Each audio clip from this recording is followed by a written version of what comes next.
जय जिनेन्द्र।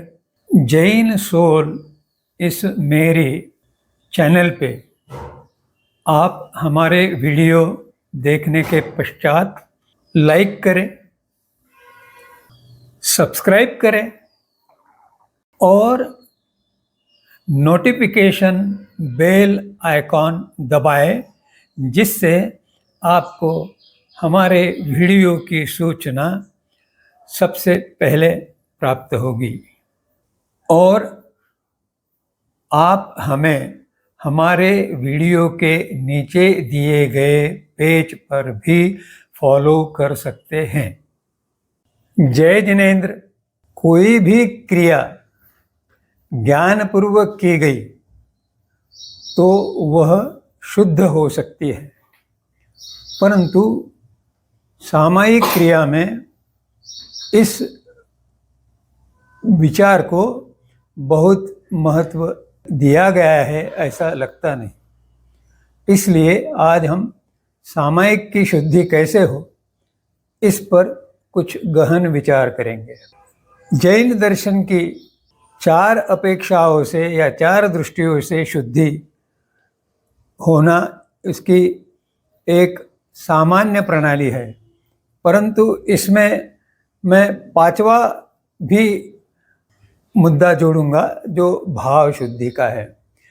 पहली 4 शुद्धियां है द्रव्य शुद्धि, क्षेत्र शुद्धि, काल शुद्धि और भाव शुद्धि, और बाद में भव शुद्धि और क्रिया शुद्धि।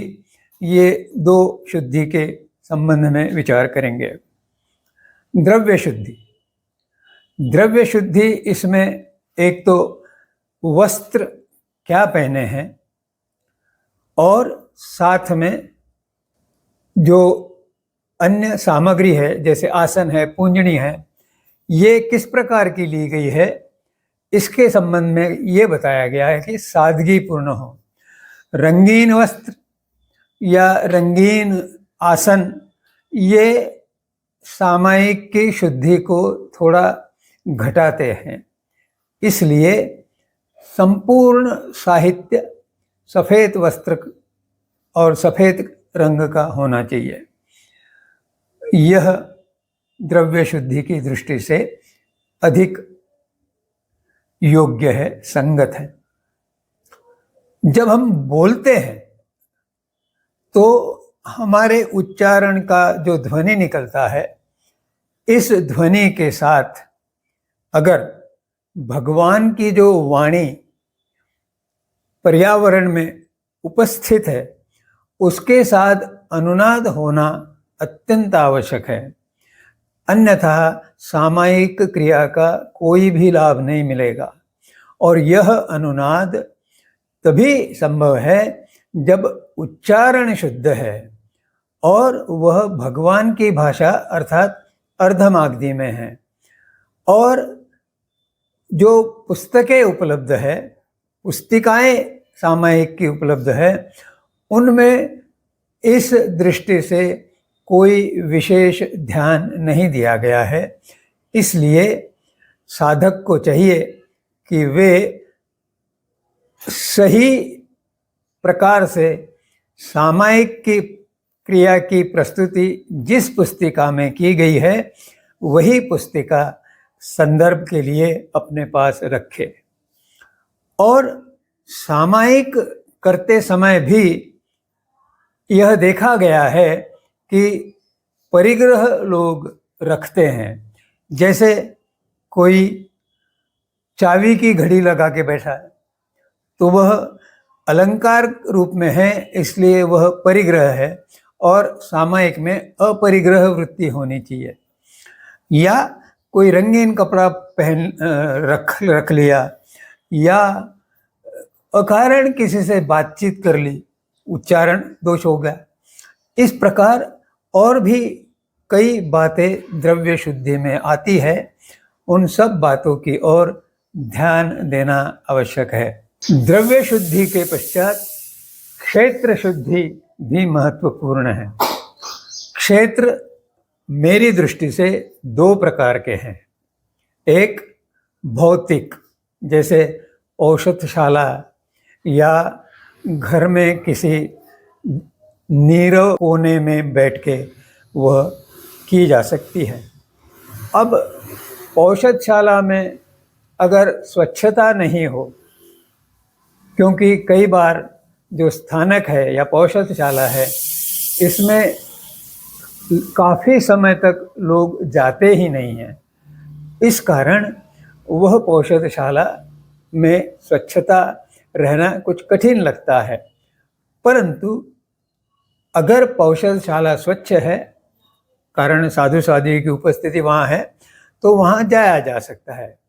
फिर भी जिस स्थान पे हम बैठेंगे उस स्थान पर स्वच्छता होनी चाहिए, कोई जीव जंतु नहीं होना चाहिए, इसलिए उसका पूंजनी के सहायता से उसको स्वच्छ कर लेना चाहिए।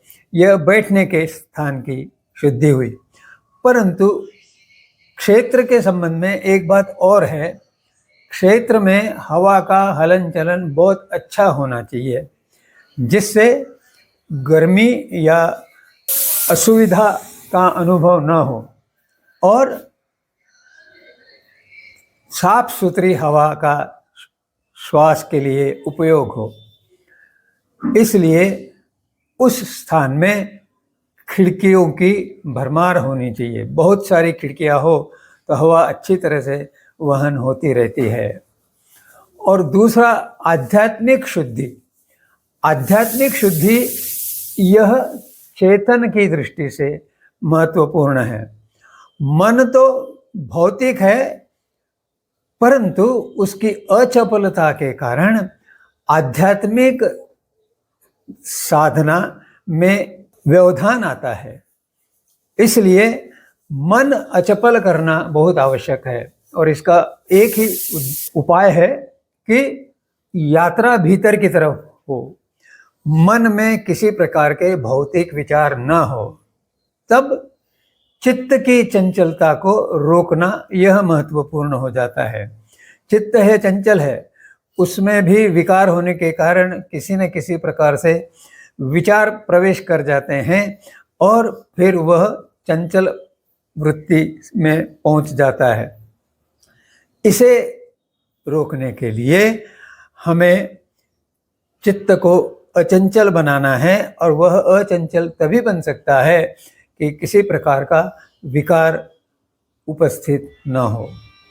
इसके पश्चात अंतःकरण यह चेतन का बहुत महत्वपूर्ण अंग है और उसके कारण संलीनता निर्माण हो सकती है अगर वह शुद्धि की ओर बढ़ रहा है।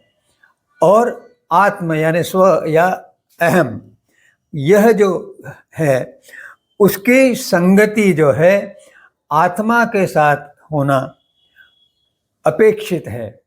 जब आत्म की संगति आत्मा के साथ होती है तब जाके आत्म और आत्मा एक रूप होने लगते हैं। इस प्रकार क्षेत्र की शुद्धि स्थापित की जा सकती है। तीसरा मुद्दा है काल शुद्धि, अर्थात सामयिक कब की जाए। सामान्यतः सामयिक प्रातः काल में करना उत्तम है। इसका कारण यह है कि उस समय साधक संपूर्ण विश्रांति के प्राप्त होने के पश्चात उत्साहपूर्ण उसका शरीर रहता है और कोई सांसारिक विचार अभी उसके मन में पहुँचे नहीं हैं। ऐसी स्थिति में सामयिक क्रिया धारण कर लेना यह क्षेत्र शुद्धि की दृष्टि से, अर्थात आध्यात्मिक क्षेत्र की शुद्धि की दृष्टि से अच्छा है। इसलिए इस चिंताओं से मुक्त अवस्था में सामयिक करना उचित है। इसके पश्चात नियमितता इस क्रिया में हो, क्योंकि यह क्रिया अगर अनियमित रही तो उसके लाभ इसलिए नहीं मिल पाते कि हमें पूर्णतः सामायिक क्रिया का कंठस्थ स्मरण नहीं होता। उस कारण सामायिक क्रिया भग्न हो जाती है, टूट जाती है। और यही बात महत्वपूर्ण है कि सामायिक क्रिया अभग्न रहे।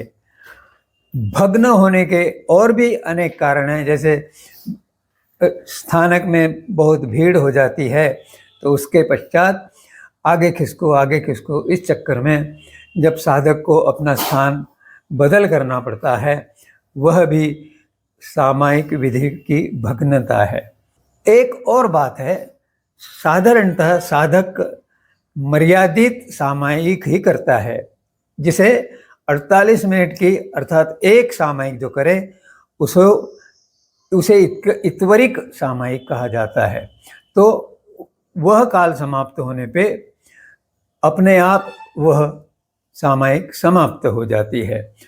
परंतु इस इत्वरिक काल में भी, इस इत्वरिक सामायिक काल में भी हमारा मन, चित्त और अंतःकरण पूर्णतः अंतर यात्रा में प्रवेश कर चुका हो, यह काल की दृष्टि से बहुत महत्वपूर्ण है। और संध्या काल में भी जब दिन भर की भौतिक क्रियाकलापों के संबंधित विचार और चिंताओं से व्यक्ति मुक्त हो जाता है, तो वह काल भी सामायिक साधना धारण करने के लिए उत्तम है। और एक अंतिम बात यह है कि सहज स्वभाव का निर्माण, इसमें अगर किसी कारण से क्रोध आ गया हो और उस अवस्था में सामायिक ग्रहण करने की जल्दी की गई, तो उस स्वभाव के कारण, सहजता न होने के कारण उसमें काल की अशुद्धि हो जाती है। तो जब किसी भी प्रकार का कषाय मन में प्रवृत्त नहीं हो और चित्त कषायों से मुक्त हो, तो वह सहज स्वभाव की स्थिति सामायिक करने के लिए अच्छा काल है। चतुर्थ बिंदु है भाव शुद्धि। अब प्रशस्त ध्यान धारण करना आवश्यक है। अप्रशस्त ध्यान अर्थात रौद्र ध्यान या आर्त ध्यान, ये सामायिक क्रिया को अशुद्ध बनाते हैं। इसलिए प्रशस्त ध्यान करना आवश्यक है। और प्रशस्त ध्यान यानी धर्म ध्यान तक ही हम ठीक से कर लें तो वह इस वर्तमान काल के लिए उत्तम स्थिति है, क्योंकि वर्तमान काल में शुक्ल ध्यान प्राप्त होना प्रायः असंभव सा है। उसके पश्चात भाव ऐसा हो कि उसके साधक के मन में श्रद्धा जो है वह अढल है और स्थिर है, उसमें कोई प्रश्न शंका उपस्थित नहीं है, किसी प्रकार का कोई संदेह नहीं है।